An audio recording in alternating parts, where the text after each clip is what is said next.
Welcome to my podcast, Today's Dream, Tomorrow's Reality. My name is Vickie Poole. I'm a master transformational coach and hypnotist specializing in habit change. This podcast is sponsored by the Enlightened Peach, and it's all about embracing our mosaic life. And some of you may ask, what is a mosaic life anyway? Well, it is recognizing that all the pieces of our life, the good, the bad, the indifferent, have all come together to make us who we are. Change any one thing, and we are different. With that in mind, I invite you to embrace your perceived imperfections and celebrate who you are. This podcast is unedited and raw, just like life. And I am your host. And today I have a special guest that I'll be introducing in just a moment. But before I do, I want to ask you to do me a solid and leave a comment on this episode. And then remember to like, subscribe, and share. Because the only way I can get all of these amazing guest message out even further is by you helping me, by remembering to like, subscribe, share, and post a comment. And then we will be able to spread their voices far and wide. All right, so now let's get started. So let me just tell you very quickly. I'll bring in Cindy out in just a moment. But she and I know each other because we were both part of the Do the Thing group. And I know those that have been listening to me for a while, they've heard that phrase many, many times because I talk about it a lot, because that is really how I got started with my podcast. And she has recently created a podcast of her own. And so I feel very gifted to have her on my podcast and let her share a little bit of her story about doing over and how you're creating things in your life. And so I can't wait to hear the story right along with you, because like I've said before, I don't like to know too much about my guest. And I know that goes against what most people say to do, but I love discovering them right along with you. And I'm just as surprised about things and in awe about things. And so I just love to experience it right along with you. So with that said, let me bring Cindy out here really quick. There we go. Hello, Cindy. How are you? Hello, Vickie. I'm great. How are you? I'm doing fantastic. So glad to have you here. Thank you for including me and inviting me. My pleasure. My pleasure. I love letting people tell their stories, and it's just so exciting to hear the path that people have been on and what has taken them from where they were to where they are now, and all the things that happened in between. So, if you don't mind, I know you're reinventing yourself all the time, and so if you would just kind of share a little bit about how you got started on this journey that you're on right now. I realized that a very long-term unhealthy marriage I was in, it was the life lesson of quitting isn't a bad thing. Leaving saved my life. So it was redefining, or my podcast in development is called Recalibrating Reality. Mm-hmm. And that title came about because I had to unlearn the lies and start to trust my intuition and my truth again as I started over in my 50s. It was also a shift in perspective from I don't want to be divorced to I want to be peaceful. I want my life to be peaceful, harmonious. I want adventure. I want travel. And I want a real relationship, a true partnership. Right. Right. So how long were you married?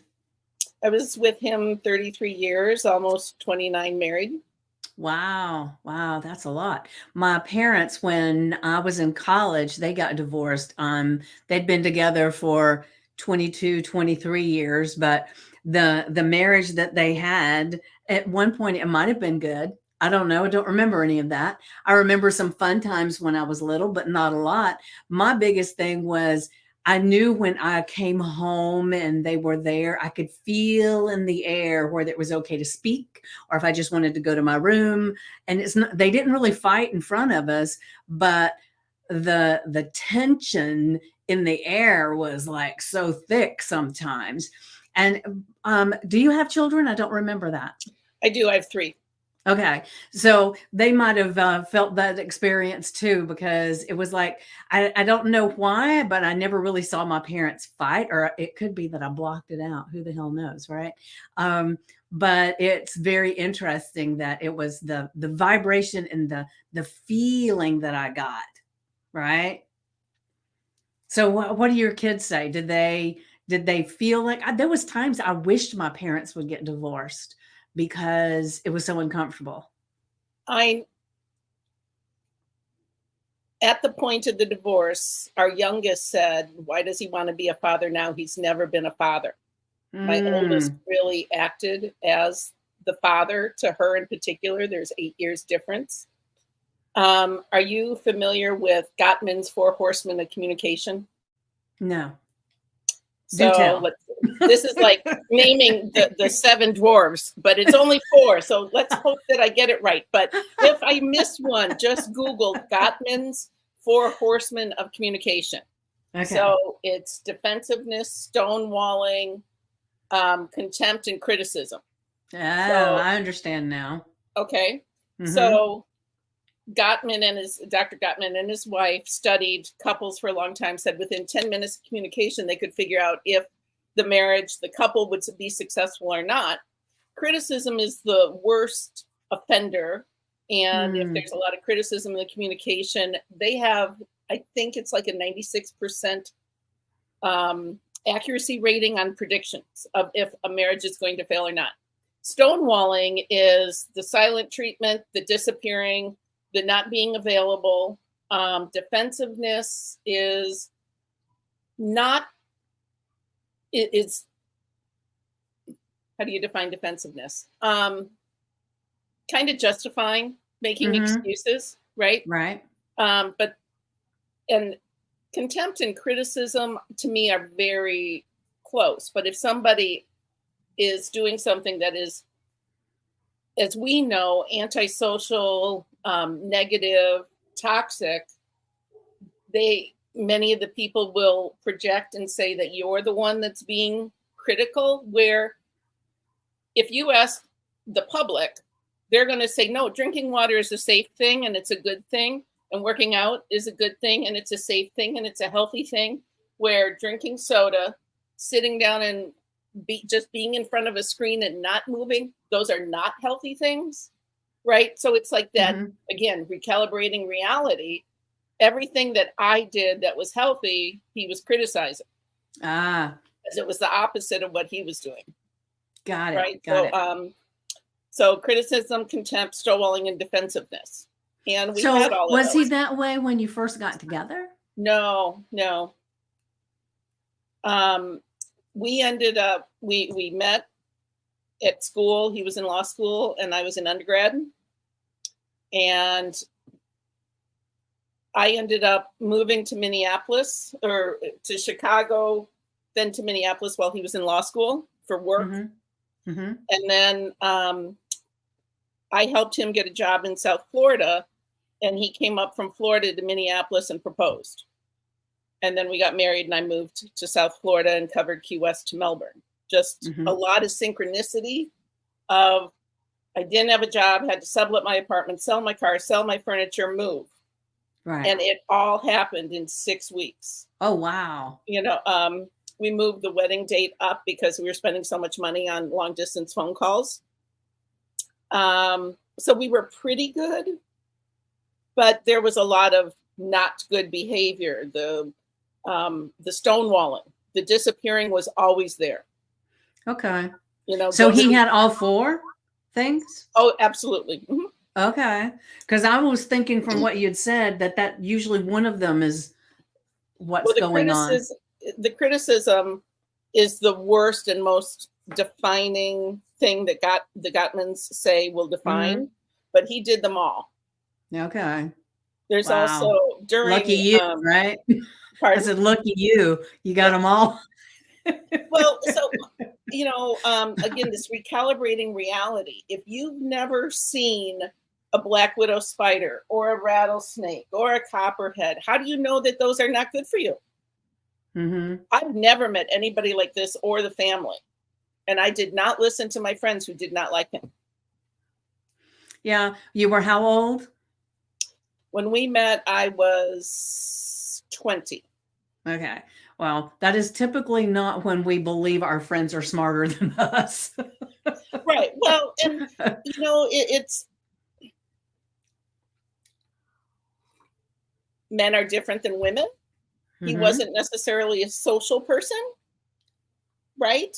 But Hmm. we did a lot of things and a lot of, and things with his law school friends. Um, it was better. Like I was making excuses. That would be the label I would say today. I was justifying the bad behavior. Right. Well, a lot of men, because sounds like he's kind of what most people would call a narcissist, right? Hmm. So one of their specialties is doing amazing things for you so that when they do things that are not so good, you think, but he's so good right here, then that makes up for it.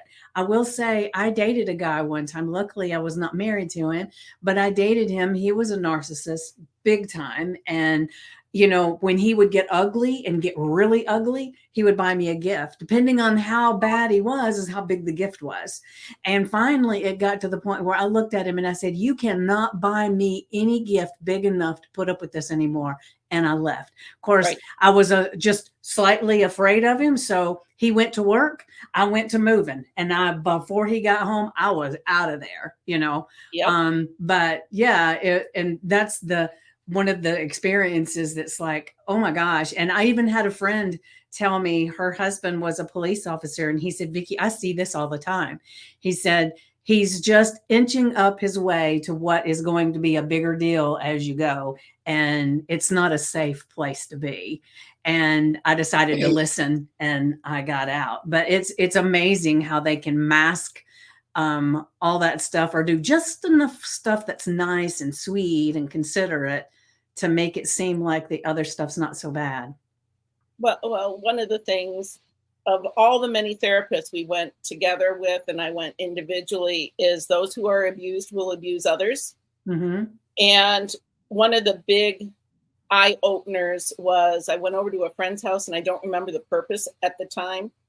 But as I walked in, I was still in her entryway walking towards her kitchen. And she said, "You're being abused." And I said, "I'm not being hit."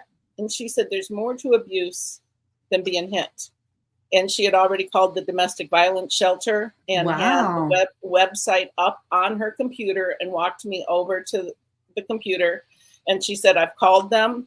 So I look at the website for an unhealthy relationship. And I turned around like this and said, "That's my life." She said, "I know. I've called them and they're waiting for your call." Wow. So, So before that, did you feel like even though things seemed kind of weird, but it was just the things that people do? I knew that it was the way his family behaved. Yeah. So it's somewhat normal. It was normal for his family and Yeah. accepted for his family.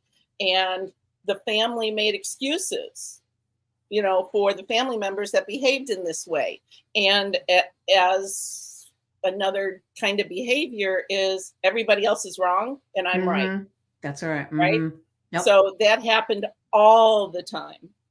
Um, but part of my recalibrating reality and the help that I have given to other people is my willingness to fall in love again Hmm. after so many years of abuse. Right. So I used to do those obstacle course races, the mud runs. Hmm. And in one of the Facebook groups, we realized that there were a lot of us in toxic relationships and we made a secret group. And we very much Okay. supported each other, defined behaviors, supported each other where no, you are right. Like you're good. It's that behavior that's not good. And That's pretty remarkable. it was like we were Yeah. so helpful for each other. And it was very critical. So 9 months after the divorce, a man kept asking me out. And a friend of mine who's got some very superpower intuition, I told her that he was asking me out and kept asking me out. And she's like, "You're going to go." "No, I'm not." "Yes, you are." "No, I'm not." "Yes, you are." "No, I'm not." "Yes, you are." You got to love It those was friends. right. And it was hilarious. And because I had not listened to my friends with that unhealthy marriage, I told him when I said no for 90 days, and the girls in this secret group were helping me, and that panic, that anxiety of, can I trust him? Is that other shoe going to fall, kind of thing. And I was just busy, between work, and I still had a child at home and friends and travel and whatever. I was busy. I purposely made myself busy, which is another recalibration of reality, that the resting he gave me, that lesson. He would say, "You're doing too much, sit your ass down." But when I finally said yes to him, it was to a wedding. One of my criteria, along with, I wanted a peaceful, harmonious adventure, travel, real relationship, partnership. I had told him, I don't want to date. I don't want a relationship. But I knew that whoever I would date needed to be able to maintain friendships and have healthy friendships with a lot of people. Right. And long-term relationships. Not just a 3-month friendship. Yeah. Yeah. Right. I see Exactly. that. Yeah. They have to have a history of connecting to other humans. And boy, did Mitchell, he's the best human I've ever met. He had so mastered the art of being human. Nice. Just an absolutely opposite of everything. I divorced a lying lawyer. His words, that I lie and manipulate to get a reaction. And Mitchell was a retired fireman. He was a real life hero. Saved lives, brought lives into the world, hazmat, risking his life for others. During the divorce, I was on energy assistance and food stamps and money from friends and family and church and food donations. Our first, he asked me out for a wedding to a 27-year-old, and he wasn't dating anyone, and he got a +1 on the invitation. I'm like, the bride must really respect him. Yeah. So I said, well, if we're going to, and I said yes. And he said, wait, what? You said yes? And we laughed, and I said yes. I said yes. And so I said, if we're going to go to a formal dinner, we should share a meal, which was his typical date ask. Will you go to dinner? And I was always busy. And he had disappeared for a little bit. And I said, oh, there you are. You're back. And he said, oh, I figured out you really meant it. You were not friend zoning me. You really don't want to date, and you really don't want a relationship. And I said, yep, that's exactly what I said. I'm a very direct communicator. I am not going to make you infer. I will clarify until you are happy and we are on the same page. And I will handle conflict and I will resolve it. But if you walk away and out the door for 2 weeks, how do we resolve it? Right? So I am not afraid of facing what happened, because I'm not talking, I'm not a label maker. I'm not going to demean you. I'm not going to criticize you. I'm going to talk about the issue and what happened and how I felt and how it made you feel, and what needs to change to be healthy. I don't know. I was a MacGyver at work, problem solver. It's just a situation and an issue to be discussed. Right. Right. And my heart will ache if I have hurt you, because never in my wildest dream will I ever intentionally do anything. Right. But here's a person who purposely said, I lie and manipulate to get a reaction. Who wants to live with somebody like that? Yeah. Well, there's somebody, I'm sure. Oh, yeah, he's remarried. Yeah, see? See, he's got new supply. There's somebody for everybody. And sometimes it just means that the person with just the right amount of self-esteem is willing, so it's It is what it is, right? So let me ask you a couple of questions. Okay. So you've got 3 kids, right? Isn't that what you Yes. said? 3? Yep. And so when you were going through all this and they were sounds like when you got to the divorce part, they were all grown and out of the house except for the one, Mhm. right? Yes. So how did the adults that were out of the house, what did they say when they found out that you were getting divorced? Well, I had told my daughter, because she was in the house and I had been physically threatened. Um, so, which is physical abuse. If Right. your safety is threatened, if you are prevented from leaving, and he would stand in the doorway as a very large, overweight man, there's no way I could get out of a room. Mm. Um, so those were just a couple of examples. So she knew I was going to be signing the papers and that he would be served.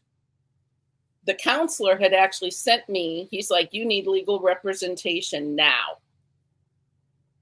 And sent me to a lawyer. I went to a different lawyer for the papers. I should have stuck with that other one from the counselor.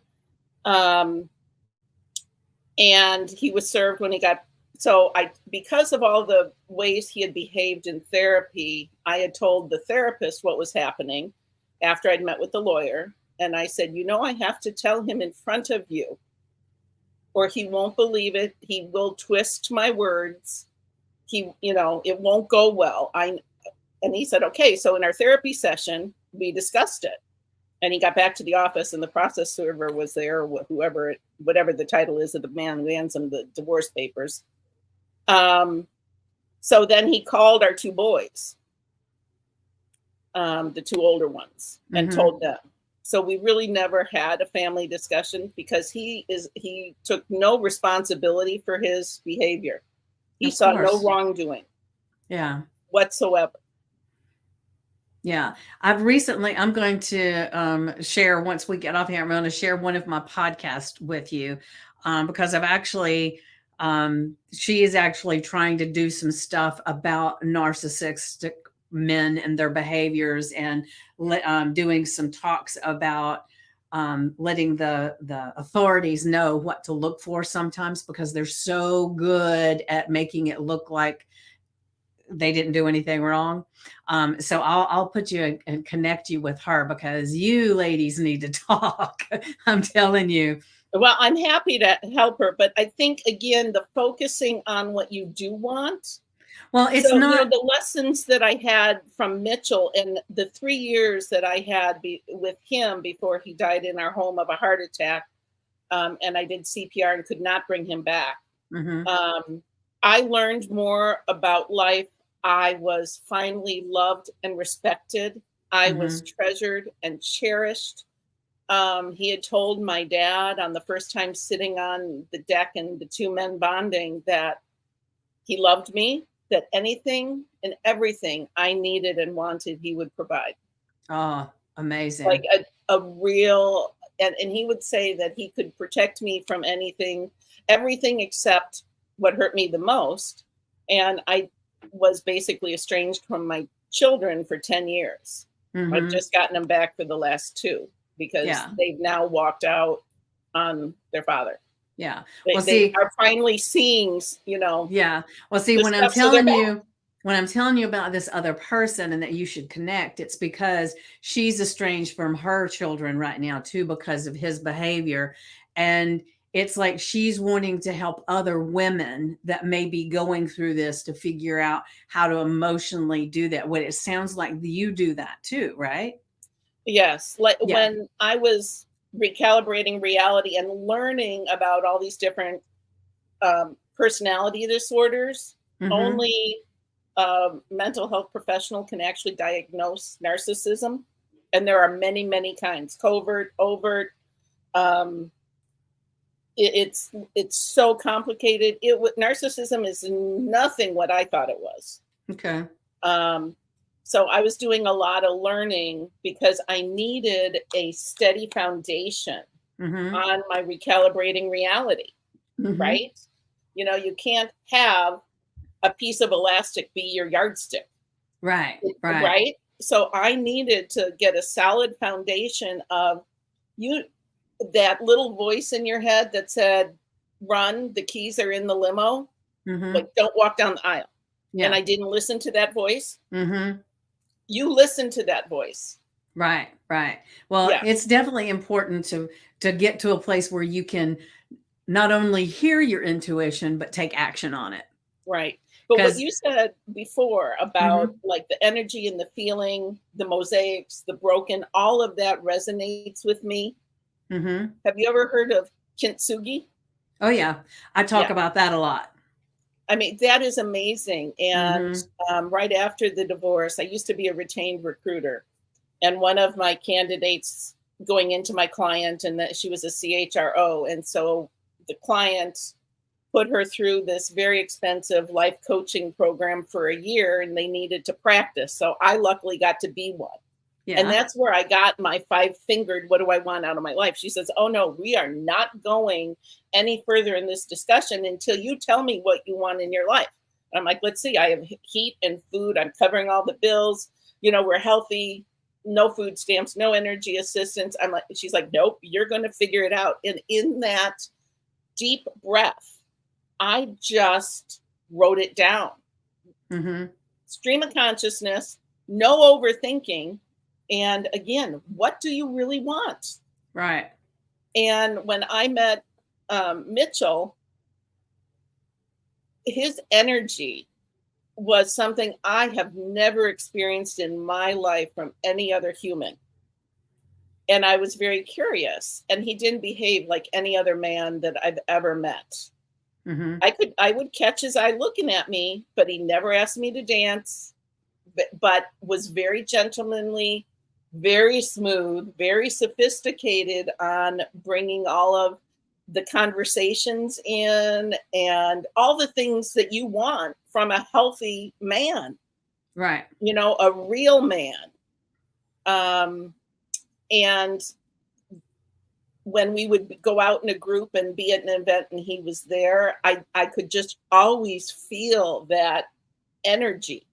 Hmm. It wasn't a spark. It was like between two people. When you talk about that, it was just a connection of souls. Yeah. And Yeah. and I always felt safe, right? Walking on sandpaper is not a comfortable thing. Walking on eggshells is how I lived my first life, right? Right. And to know that this is smooth and easy, there, it wasn't strained, it wasn't forced. It sounds beautiful. It was Beautiful. just absolutely amazing. Everybody needs to be loved and respected and cherished and treasured, flaws and all. Kintsugi, right? Right. So, Right. For those that don't know what that is it Chinese or Japanese? Japanese. Japanese art of, they take broken pottery or cracked pottery and they fill these cracks with gold, which makes them stronger than they were to begin with and beautiful. And they actually display this pottery and they'll shine lights down on it so that it's even more beautiful than it ever was. And that's what we are as we go through this mosaic life, because a mosaic is having bits and pieces of pottery and you create something amazing out of that, right? All the little broken pieces that are left over when you've done all this tile work and everything, all those broken pieces are what come together. So it's so beautiful to me to realize that it's our broken pieces that make us so amazing. And and of course some of us are more broken than others, and it's not like one's bad and one's not bad or whatever. Everybody's story is amazing to them, right? And all the people that I have had as guests on my podcast, every single one of them has some kind of story, whether it's a big thing that they had to go through or a smaller thing that they had to go through. And that's all relative, right? But there's not a one of them that says, I wish I'd never had that happen to me, because that is what created who I am now. I'm a stronger, I'm smarter. I've got these qualities that I never would have had I not gone through that. Now, I will admit there are a few things that I've gone through that I think didn't have to be quite so big. Couldn't it have been just a little bit smaller? Yeah. I just wish that I'd never walked down that aisle and I knew that if I ever did want to get divorced, it would be a war. And it was miserable. It was, if somebody is accountable and responsible for their actions, one of the first guy I dated, he gave his ex-wife half of his salary. You don't have to, in my state, give half your salary. And he cut her grass and he shoveled the snow and he had the kids. He just needed out. He was a man about leaving, that this is not working for me. Right. Right? Right. Just have a conversation. Well, let me ask you something. So let's just say that there's somebody that's watching or listening right now, and maybe they're engaged, and maybe they were proposed to in front of a lot of people and they said yes. And for whatever reason, they feel that they're supposed to go through with it. And maybe they've got some doubts, and it may not be that it's what you've gone through, but if they've got some doubts, and some kind of a little bit of a little subconscious thing going back here saying, is this the right thing? Am I supposed to do this? And because sometimes people say, oh, it's cold feet. But I really feel like when you get that kind of cold feet, maybe it's because you're really standing on hot coals and you might want to recalibrate. But what advice would you give? Because you've been there and you said that you wished you had made a different decision. So what would you tell them? So number one, trust your intuition. Learn about your intuition and believe in yourself. And I would have a really strong relationship with your own values and who you are. Not only what you want your life to be like, but also know what happens when that crisis appears and how you handle it. How do you handle conflict? How do you handle sharing differences of opinion, differences of, it could be religion, it could be politics. How are you going to discuss it? Right? Because your thoughts, and is it a learning opportunity? It should be. If somebody thinks of something different, I love that, because that's an opportunity for me to learn something new. Right.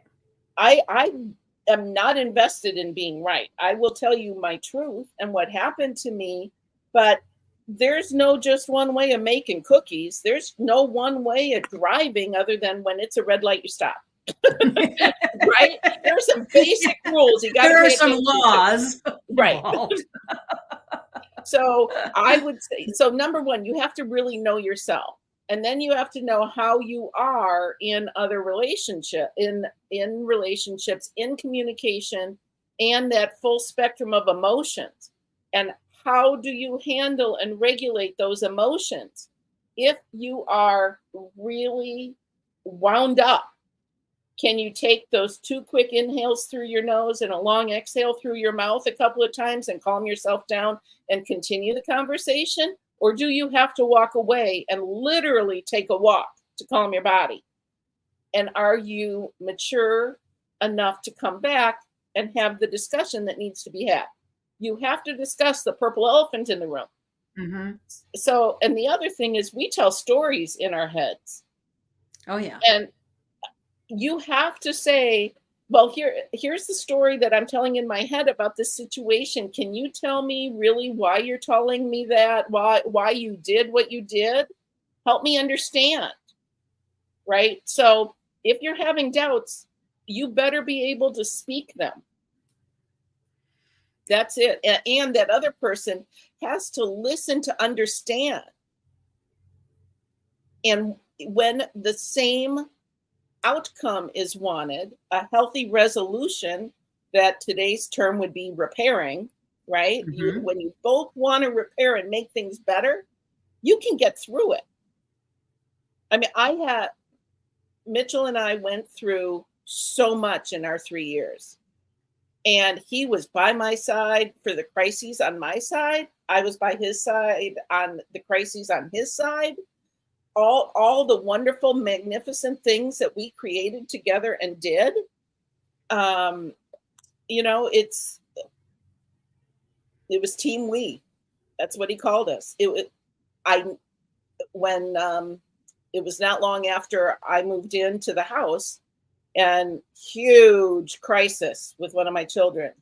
And I told my boss, I said, I work virtually most of my career. I said, I can't work today.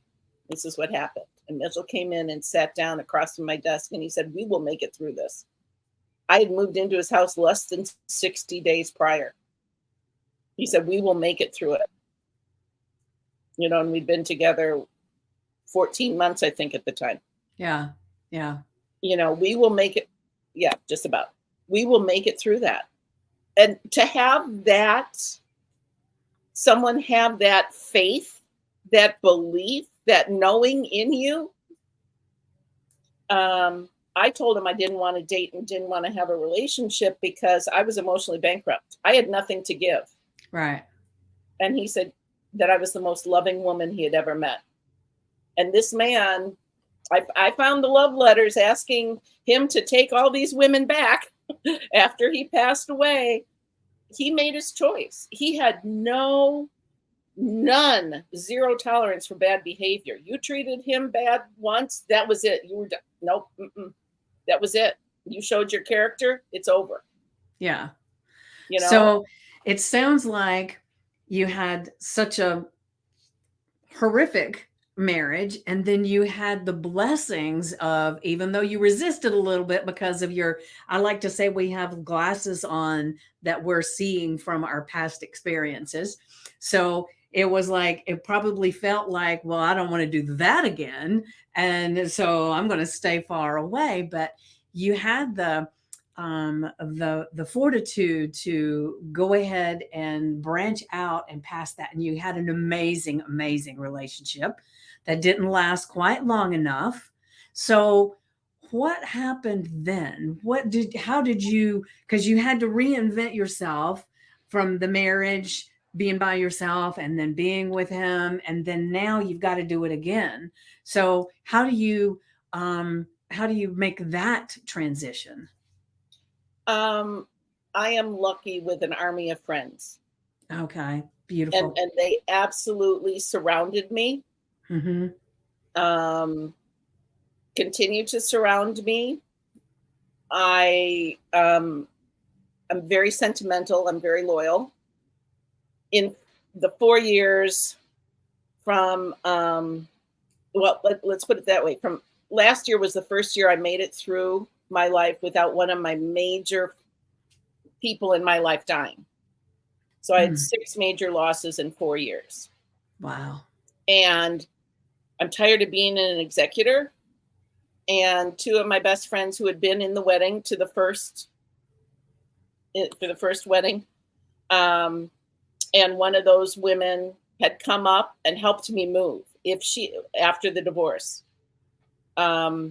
if she had not come up, I don't know how I would have gotten my daughter and I out of the house. We had 90 days to get out of the house. She was a junior, high honor roll, national soccer champ. He was so selfish. It had nothing to do with giving her a secure foundation and to being able to live in the house where only house she knew and where her brothers lived when they graduated from high school. So I'd lost these friends of 50 years. Now what?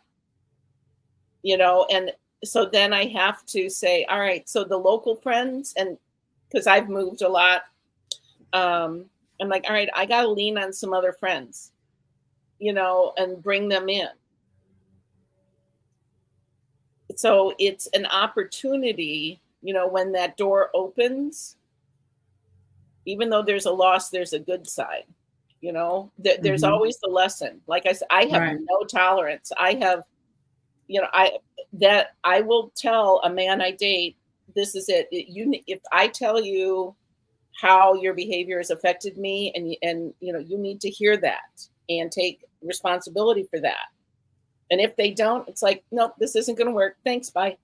And I have no problem walking away. I quit really easy now. Like, I'm done. I will never be treated like that. Mm-hmm. again, which I said in therapy. We went to some couples therapists where I went to the woman and he went to the man, and then we all four came together. And I said, how many friends do I have? And he said, a lot. And I said, how many friends do you have? And he said, one, you. And I said, not one of my friends treats me the way you treat me, and no one will ever treat me that way again. You know, and the counselor said, why are you not accountable and responsible for your actions? And as a typical person with this kind of personality disorder, they deny and justify their behavior. Right. They are not. And he says, I am accountable and responsible. And so he denied it, justified his behavior. You can't, a philosophy class in college, they said, what's the definition of maturity? And it is taking responsibility for your actions. You got that speeding ticket, it's your foot on that gas pedal. Right. And so if you have to be mature. You have to, a mistake is a learning opportunity. Right. So what's happening now in your life? Traveling, Mm-hmm. playing golf. My daughter's moved out of state, so I go see her quite a bit.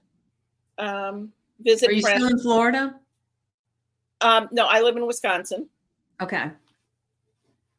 And so I've got a trip to the Derby at the end of the month. I've got a trip to California and a 3-day music festival. Then I'm going to my daughter for a concert at Red Rocks and hanging out, for 4th of July, and at least one trip a month. Nice. Very nice. And you're still starting your Pardon? your podcast. Yes. So you will be next. To publish the podcast, you have to have a certain number. So I'm still building that repertoire. Yeah. So Stacy, we met through Stacy, and Stacy's the one is like, you have to do this. And she sat down and we got the cover done, and we, she's like, your story is amazing. You are going to help people. You need to do this. Yeah. It'll definitely be amazing to get it out there. And I know when I first started, I wanted to have Stacy as a guest on my podcast. And she said, well, you have to have 20 episodes and then I'll be a guest. And I said, okay. So then I was popping them out left and right so I could get the 20 episodes and have her as a guest. I don't know if she does it that way anymore, because when I said that's why I had 20 episodes, she said, I don't even remember saying that. See, to me, those are the God wink moments. That's the synchronicity.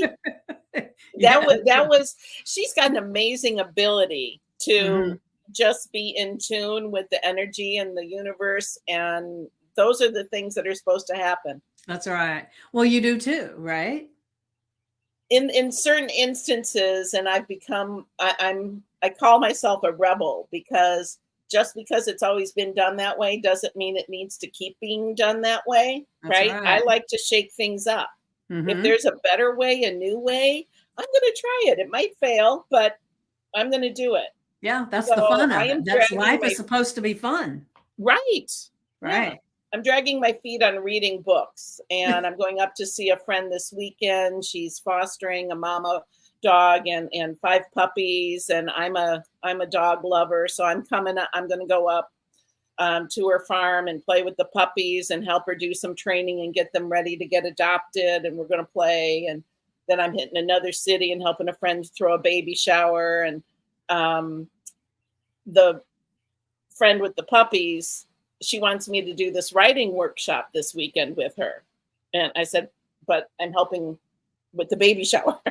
I said, I can't, I'll miss a lot of it. So I don't know. We'll see what happens come Thursday when I get there. But so writing, I need to just sit down and write. The other part of the recalibrating reality that I'm doing in my life is I used to be very fit. I did those obstacle course runs. And through all these losses and a very rough 11 years, I have gained weight back. Thank goodness I still have a lot of my strength, but I want to get healthy again. Visceral fat is the worst kind of fat, and it's caused by stress. And those major deaths in my life, and the most stressful event in somebody's life is losing your spouse. Right. And I still have a hard time. 33 years of yuck compared to only 3 years of good. It still makes my heart hurt. Yeah. Yeah. You know? I can see that. Yeah. But you've got this, and you had amazing 3 years. I mean, when you think about it, you had a long time that you didn't, and there's a lot of people never get that amazing 3 years.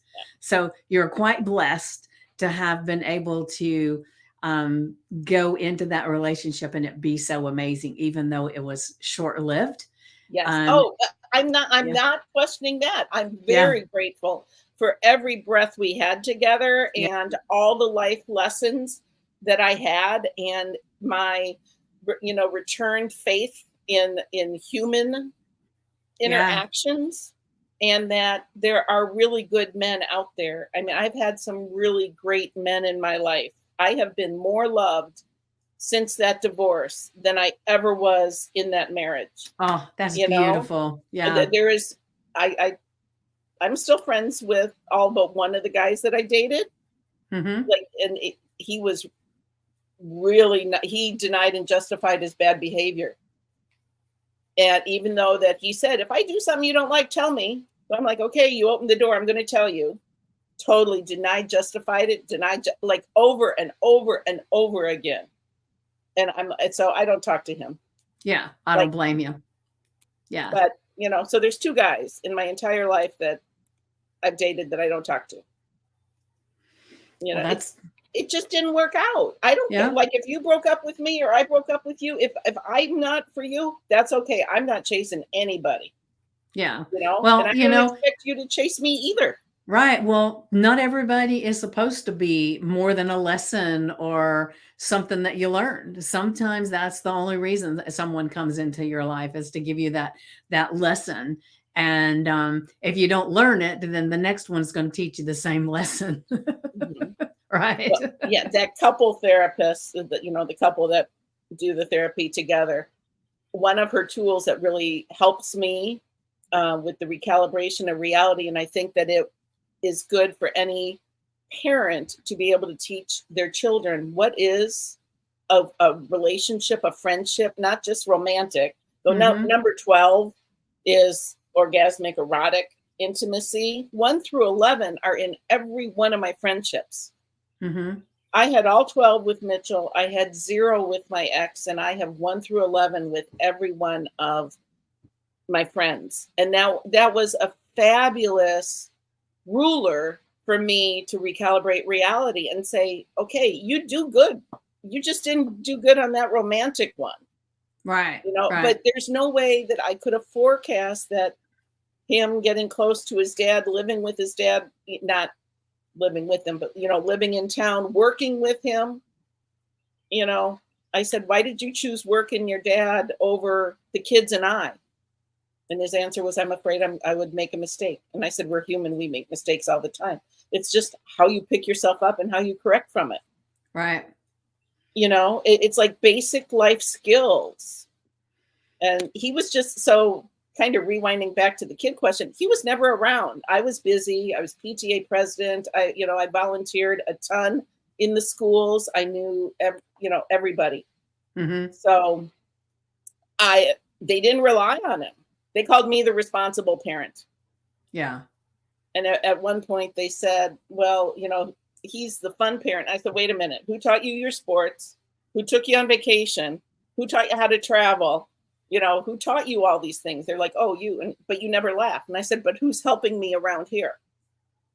I can't carry this entire family and house on my own shoulders. Yeah.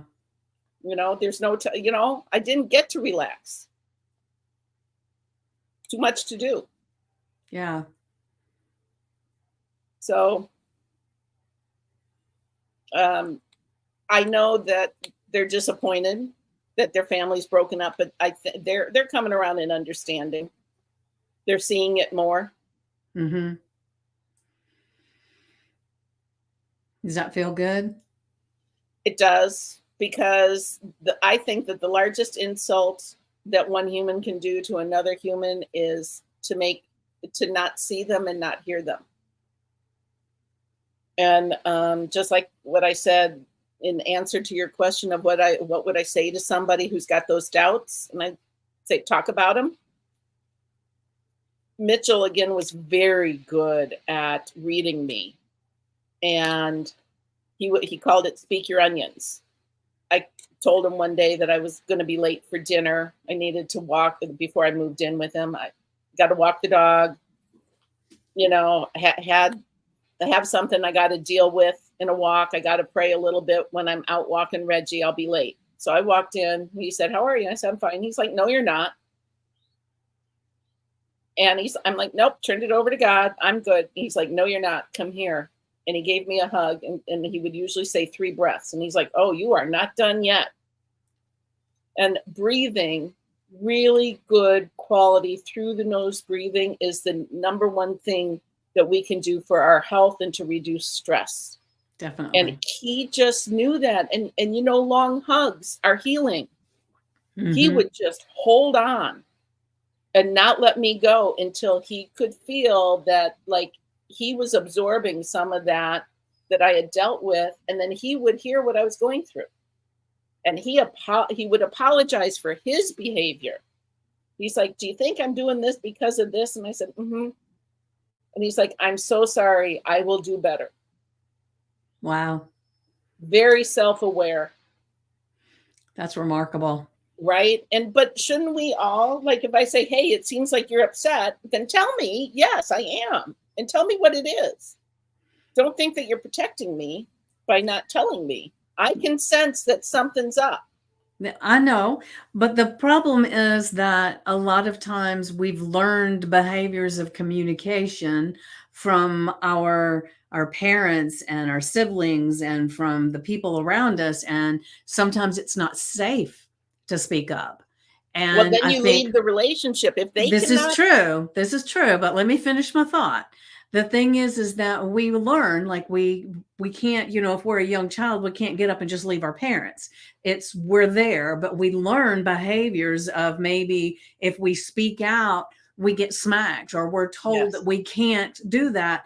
And that keeps reverberating through our bodies and our minds, and we grow up believing that that is how it is. So it's not easy for someone who's been in that position to just suddenly say, well, I'm going to leave if you don't do it this way, because they've been programmed to accept that behavior and that that's what they deserve. And so it's a, you know, it's a not an easy thing to just say, well, I'm not going to do that. And so that's when I was talking about the someone that may be about to get married and they're questioning things. You know, sometimes I used to know this woman who it's been many, many years ago, and she started having second thoughts as she was walking down the aisle. And she told her father as they were walking down, because he was walking her down the aisle, she said, "I think I'm making a terrible mistake, Daddy. I don't think I can do this." He said, "We spent this much money on this wedding. You're going through it." And she got married and they stayed together for about 15 years. And then she finally had enough and she left. And so, you know, in that position, you know, it's hard for somebody to say, "But Daddy, you know, I don't want to do this," and just turn around and run. And so it's, you know, it's sometimes things are in a place that it's, you may know what you want to do, but having the ability to follow through with it are, you know, totally different things. And so the advice I would give someone in that situation is maybe to find somebody to talk to. And then if you're getting close to where you're supposed to be getting married, then see if you can postpone it or something. Make an excuse, anything you can to, you know, maybe gather your thoughts more. And then you can discern, you know, is it just that I'm coming from the things from my past, and maybe things are right and I'm just don't think I deserve them. You know, I don't know what's going on here, but just because you've made a decision and now you've made a different one, like you said, you know, you can make a different decision, but it's really hard in certain places in our lives to be able to do that. So to me, it's like, ask somebody to help. Listen to podcasts like this. Listen to people that have been through something, and then you can see, does that sound like me? Is that what I've been dealing with? Then maybe I need to back off a little bit, because that could be my life. That's where the value of you telling your story is so amazing. So that anybody that thinks, oh my God, she went through what I'm going through now. Now what do I do? And you can see, like, you're a great example of picking yourself up and moving on and making a different decision, and having such a great community support around you. So that is a blessing that is amazing. So you've been God's been good to you, even though you might have had some horrible stuff to go through. You've been quite blessed with all of that, and you have such an amazing energy about you now. And so, I mean, you have a great smile. Those that are listening and not watching, she has a beautiful smile, and I love her. I was telling her when she got on here, I love her natural curly hair. I'm very envious, but I am not envious, but I am hearing your story. I haven't had that experience of the marriage thing, not like you did, but I've actually had relationships that were not so good, right? And then I've spent a long time single, because it's like, from the relationships, especially the last few that I was in, it was like, it's more of a hindrance to have a relationship than it is one of these joyous things. And so you have made me think a little bit more about that. And that, just because that has been my experience, it doesn't have to be now. And one of the things that I've been working on a little bit with what I'm doing, because I'm a transformational coach and a hypnotist, is that helping women to be the one for themselves instead of looking for the one outside of themselves. And it seemed like you did that. And that's how you were able to attract that other relationship in. I think that the writing down what I want my life to be, because it was 4 months later I met him.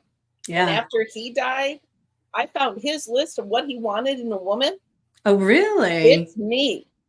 He absolutely believed in, like, the words matter, the energy matters, what you put down there matters. At the foot of the stairs, still to this day, is his picture of a rainbow that says believe. That was his word. And he would say, I'm knowing. He really knew his intuition, his sense, and he was just naturally wise. My word is joy, right? And that's the highest vibration, higher than love. I'm my ex said, I can't, you're not happy. I said, I'm a happy person. I am not happy with how you treat me. Right. I'm one boss said, people don't know what to do with your energy. Because I am, and I have an award from one of the gyms from adding spirit and joy. That just warms my heart, because they saw me. Yeah. Right? Versus being invisible and unheard like I was for 33 years. Yeah. They appreciated my good things. Right? That's how you treat people really matters. What? Right. Maya Angelou, right? Isn't she the one who says they'll remember how you made them feel? Right. And one of the things that is a good indicator to me, if I go out on a date with someone and we go to a restaurant, and how he treats the servers is a really big indicator of what kind of person they are. How well they tip, that's a big thing for me too. And another thing is that when the way someone talks to you or to others when they think nobody else is watching. Because a lot of people can put on the show, when they're out in public. And because I've met people that I thought they had a beautiful relationship. One woman, I even reached out to her one time and said, I really want a mentor when it comes to relationships. And you and your husband are just so amazing. And so she looked at me and she said, no. She said, we have a very good way of hiding things, and we have something that we show to the world. She said, but that's not us. So you Yeah. definitely don't want to be getting advice from me. And I said, whoa. And that was the first time I realized that just because somebody looks happy on the surface doesn't mean that they really are. Right. Right. I mean, relationships take work. Mm-hmm. It doesn't matter what kind the relationship is. It takes effort, but you have to be truthful and you have to be respectful of the other person. Yeah. And I think that there's a couple of things in manufacturing. I think it's called the Kaizen principle, and you dig down 5 levels. Mm-hmm. You keep asking and asking and asking to really get to the core. And you need to do that with yourself. Right. Like they're called feelings for a reason. Why am I feeling like this? And you have to sit with it. And where do I feel it? And what does it feel like? And is there a color? Is it prickly? Is it warm? Is it hot? Is it cold? Is it blue? Is it green? Is it pink? What is it? Like, figure it out. And what would make that feel better? Right? And give that grace and love to yourself.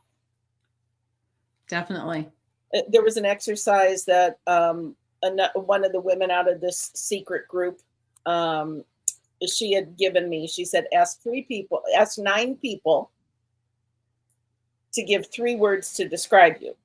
So your intimate friends, those who know you the deepest, longest, best, your friends that you do things with, and then your acquaintances, neighbors, whatever. Ask them. And I put it into a word cloud. Mm-hmm. And I wasn't expecting all 9 to give me an answer. So I asked more than 9. See, I'm a rebel. Didn't follow the directions. And put it into a word cloud. And I came through the same to everybody. I'm not going to pretend to be somebody I'm not. So what were your 3 words? Well, the largest word is kind. Mm-hmm. I think it was smart and funny. Kind, smart, and funny. Beautiful. I like that. Yeah. Yeah. And to ask these people, like, how, because there's some psychology assessment that a lot of employers do. And it's like, how do you see yourself and how other people see yourself? Right. Right. Yeah. You never really know how somebody sees you. And there's a lot of, I don't know if it's social media or whatever, societal things that says, don't care what somebody else thinks. But if you want to recalibrate reality, you need to see how you're coming through. Right? Yeah. You don't want to be that plastic person, right? You don't want to be the mean girls. You don't want to be the bully, right? There was a consultant that came in and did some assemblies when I was PTA president and all, and he went to all the schools and then he presented to the school board. And he said that when he had first started, it was at Madison. They were primarily University of Wisconsin-Madison. The PhD students, they were primarily male. And in that year, which all my kids were still within the school district here, nobody was out of college, it had switched. So 38 of the PhD candidates were women and 2 were male. And the same thing was happening in law school and the same thing was happening in medical school.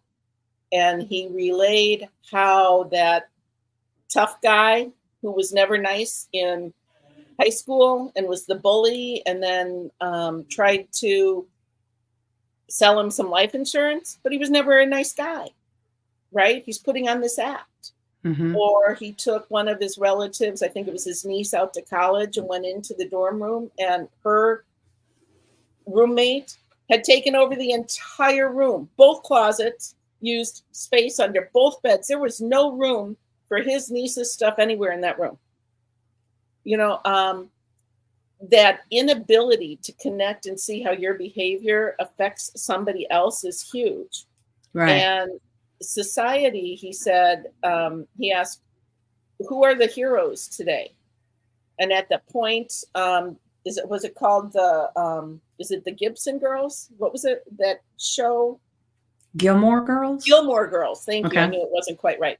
Gilmore Girls. So girls through 7th grade had the Gilmore Girls to look up to. This is what the speaker Mike said. And I've never seen the Gilmore Girls, but he said, boys, it was only until they were 7 years old that they had anybody on TV to look up to. And this is years ago, because all my kids are out for quite a while. Somebody asked about sports. And so he mimed different actions. And everybody knew all of the sport events that he was miming. And they were not good. They were sassy, disrespectful behaviors and angry behaviors. Then he mimed handing over a football to a fan in the stands, and nobody knew who it was because it was not televised. So, right. Where are today's heroes? Where are the idols that are worth looking up to? And where are the heroes and mentors that you put around yourself? Who you surround yourself with is so important. Definitely. Yeah. Or the mix of the 5 people that were around the most. Yeah. Yeah. Got to choose wisely. That's right. Well, it has been amazing to have you here. And we're actually gone over just a touch. But before we finish, I want to just ask you if you have one thought that you want to talk about, something short that maybe I didn't think to ask, or we kind of skirted over something that was important for you to share.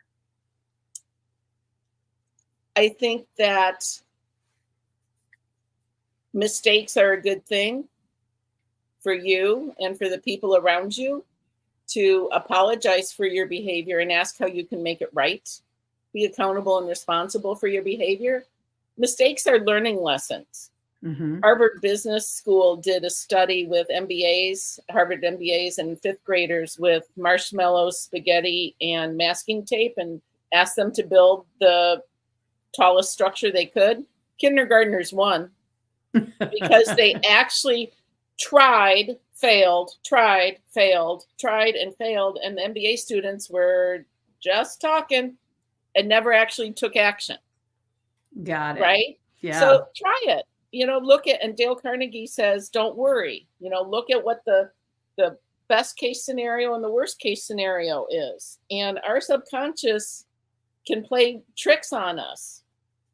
All the bad things, fear-driven things in our head mostly don't happen. So focus on the good things. Your words matter. Be positive. You got this. Perfect. Thank you for that.